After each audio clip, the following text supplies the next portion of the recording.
Hei, mitt navn Thomas Hansør. Jeg kommer fra Microsoft. Dagens fredagstips hvordan en selger kan være mobil og ha full kontroll over sine kunder ute på farten. I en travel hverdag kjenner vel alle at det vanskelig å kunne oppdatere alle systemer, oppdatere sjefen sin, oppdatere medarbeiderne sine med hva som har hendt. Scenarioet vi skal se for oss i dag hvordan da på farten kan være mobil i grensesnitt som da tilgjengelig der du trenger det til enhver tid. Slik at du alltid kan oppdatere systemene et sted, og alle får da delt den samme informasjonen du da skal oppdatere. Så i dagens scenario rundt mobilitet, så har jeg nå åpnet klienten på iPad, og det vi ser, det et dashbord. Den mest relevante informasjonen den som vises først. Blant annet ser jeg mine aktiviteter, mine salgsmuligheter, kontakter og forretningsforbindelser, samt at jeg har noen grafer på høyre side. Det som scenarioet vi skulle se på nå en typisk selger som har det travelt, som skal ut, og må passe på at han har den siste oppdaterte informasjonen før han kommer inn i salgsmøtet. Det jeg da gjør at jeg trykker på salgsmuligheten jeg interessert i å få mer informasjon om. Så vi trykker oss inn på salgsmuligheten, og da får jeg opp informasjon vedrørende salgsmuligheten. På venstre side ser jeg relaterte biter med informasjon. Sentralt så ser jeg da sammendraget, hva vi kan se her. Det jeg kan også se, øverst til høyre så har vi hvilken prosess jeg kjører, og hvor vi har kommet i prosessen. Som vi ser nå, så vi på kvalifiseringsstadiet.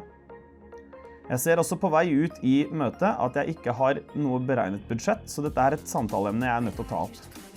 Men samtidig så vet jeg også at det noen som har jobbet med dokumenter rundt denne salgsmuligheten her. Så da trykker jeg inn på dokumenter. Den da koblet opp mot dokumentbiblioteket som ligger mot salgsmuligheten i CRM. Og jeg vet at noen som hadde oppdatert en kompetansematrise. Så ved å trykke på kompetansematrise så vil du da åpne Excel. Da ser jeg her i Excel-arket at en linje har blitt oppdatert, men den har en feilverdi. Så jeg går inn og redigerer linja og velger lagre. Da har jeg lest gjennom de dokumentene jeg trenger å lese gjennom før salgsmøtet. I salgsmøtet så blir vi enige om budsjettet. Så har jeg muligheten til å gå inn direkte og oppdatere budsjettallene. Ved å fullføre dette tallet så ser vi nå at jeg ferdig i den fasen som heter kvalifiser. Det betyr at vi nå kan flytte salgsmuligheten til neste fase. Da ser vi også her øverst til høyre at neste fase har nå blitt valgt, og jeg har nå nye oppgaver som jeg nødt til å utføre. I denne fasen så kan det eksempelvis være at jeg nødt til å produsere et dokument.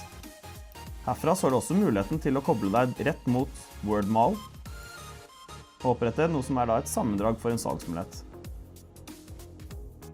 Dette dokumentet da flettet fra CRM-informasjonen. Denne kan du da sende ut til kunden direkte og linke mot salgsmuligheten. Samtidig i møtet så får jeg høre at han har endret e-postadresse og mobiltelefon. Da må jeg passe på at denne kontaktpersonen skal få oppdatert e-postadresse og mobiltelefon. Da trykker jeg bare inn på kontaktpersonen.